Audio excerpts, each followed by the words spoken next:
Mataas na po ang chance na maging bagyo ng low pressure area o LPA na nasa loob ng Philippine Area of Responsibility ayon po sa Pag-asa. Huli ang namataan sa layong 190 kilometers kanluran ng Sinay at Ilocos Sur.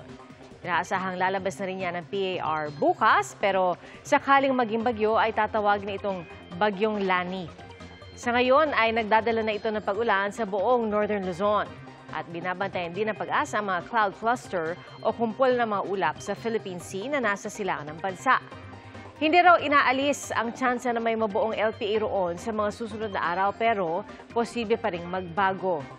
Bukod sa LPA, patuloy pa rin umiiral ang habagat na nagpapaulan din sa Central at Southern Luzon, kabilang na ang Metro Manila. Mga kapuso, maging una sa saksi. Mag-subscribe sa GMA Integrated News sa YouTube para sa iba't ibang balita.